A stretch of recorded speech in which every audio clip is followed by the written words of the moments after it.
Speaking of targets, possible recruiting flips for Texas. Jordan, if you're still around, you're probably not going to like this one, but let's talk about it. Number 5 for me, Mark Bowman. I think Mark Bowman might be the most sure thing in this class. If you don't know about Mark Bowman, he is currently committed to USC. He is a top 20 recruit in the country, 13 nationally, according to the 247 composite. And that is with him reclassifying. This guy should be a 2027 guy. He's a 2026 guy. I think he's probably the closest thing to Brock Bowers since Brock Bowers, and I actually think he might be a better jump ball threat than Brock Bowers. This guy is a stud. USC is reportedly paying him. And this thing, too, we don't know the numbers. I doubt this number's true. I don't think he's getting paid $2 million a year, but he's probably getting paid $1 million plus. And $1 million plus for a tight end, usually unreasonable. I don't think it is for this guy. I think this guy is a difference maker, a game changer at the position, and it's a very hard position to find those guys. So if Texas can flip him here, they need to do so. The reason I have him at 5, I'm going to go in the order I believe Texas has the best shot to flip. I actually think the 4 guys I'm going to mention next are all jumbled up, and they could flip.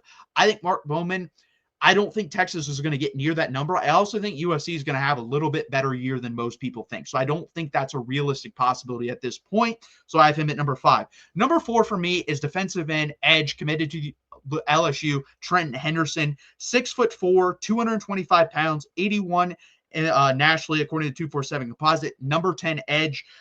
Great pass rusher. When you turn on the tape, this guy transfers power to speed better than anyone. He's a super, super powerful guy. And the reason I like someone in the class, we kind of already have Richard Wesley. I would say he's a little bit better with his speed. I think Trenton Henderson is a little bit better with his power.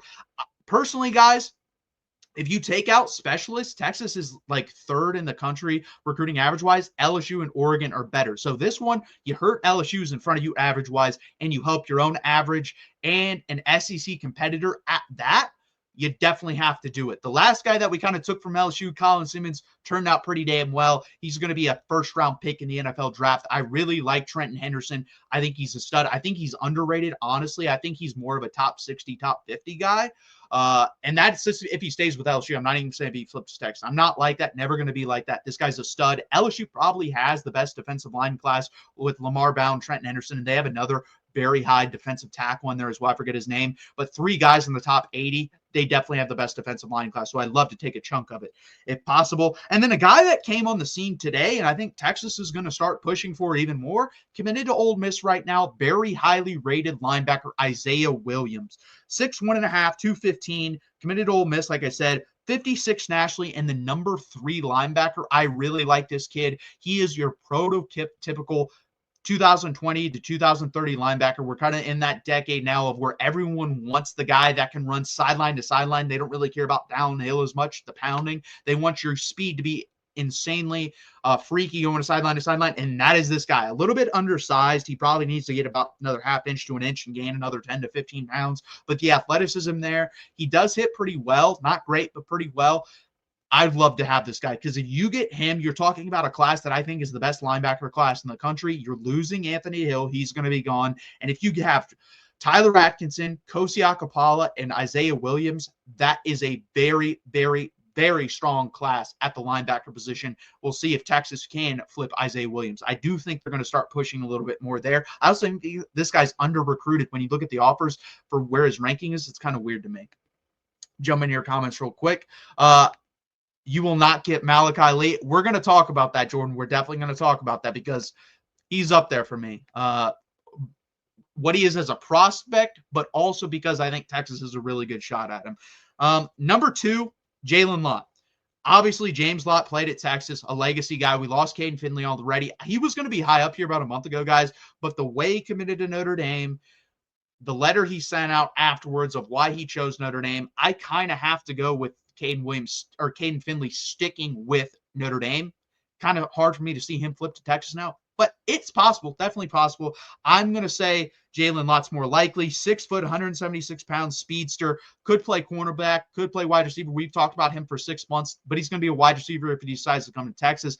I don't really know what Oregon sees him as. I think they're a wide receiver as well, and you see why. 43rd player nationally, number 5 wide receiver, freak athlete. That's what he is. He's a freak athlete. To me, a bigger version of Henry Ruggs is kind of the role I would see him playing in a Steve Sarkisian offense, and I would love to have Henry Ruggs the player. Not really Henry Ruggs the person, but Henry Ruggs the player at the University of Texas, or a clone of him. And I think Jaylen L can be that if he decides to come to the University of Texas. He'll be that at Oregon as well. He's going to be good wherever he goes. He'll be a 5-star, in my opinion, when this is all said and done. He's a high 4-star right now, but he is a freak athlete and a very, very, very talented football player that I think Texas does have a shot of flipping here. So we'll see how that plays out. And then number 1, Jordan said it, Malachi Lee from Hawaii. 6'6", 318 pounds, currently committed to Michigan, 136 nationally, 10 offensive tackle. And this is what's crazy. This guy already has an 85-inch wingspan. That is, I believe the average for an NFL offensive tackle is 82 inches. He is already 3 inches bigger than the NFL average. This guy is extremely underrated. And I said when he committed to Michigan on the live show that we did, I said that, and I said Texas was going to pursue him no matter what, because this is what this staff does. They recruit through the whistle. They continue building the relationship. And number 3, they never make the biggest NIL offer they have first. They always let other teams do that if they're willing, and then they either match it or go above and beyond. So now we know what the number is for Michigan. Texas is going to match it or go above and beyond for this guy, because this guy, to me, is a top 100 player at least. I think he's closer to a top 80 guy. He's a freak, guys. 6'6", 6'7" guys at 318 pounds.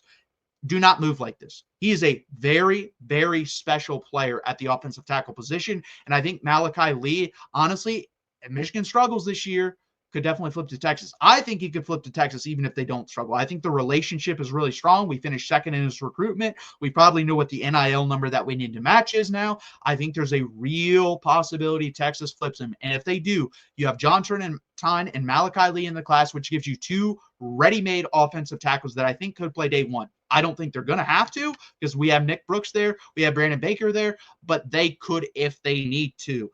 And then you have Max Wright and Nicholas Robinson on the inside. This would be a very good offensive line class, a very heavy offensive line class. Like I said, I think we wanted to take 4 to 5 guys, and you're going to get possibly 2 top 100 players in Malachi Lee and John Trenton at the tackle position.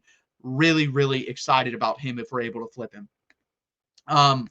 Jordan says drops the M. Yeah, I mean, there's definitely a possibility he sticks with Michigan. It's going to be very interesting. I think Michigan and Texas recruit very similarly. I think they're very strong NIL-wise, but they do build the relationship first. And then, hey, if it comes down to it and we really want you, we're going to money whip you a little bit. I think that's how both those programs do it. I think that's the right way to do it. You do not want a guy, let's say this guy has you 15th on his list, but you throw him the biggest offer. You don't want those guys. You want the guy that's in your top 5 and then, stuck on where do I go, and then you money whip him. That's how both those teams kind of do it. I think to do it the right way. I think that's why you see Texas winning. If Michigan continues to trend the way they are in their recruiting, they'll also be that way. 100%. And it's also different for every recruit, Jordan. And I think that's the thing people don't realize too. Some people value relationships more. Some people value money more. Some value branding more. Some value long-term wealth making more. Some value winning championships. I think that's very low for most kids, but some do value it.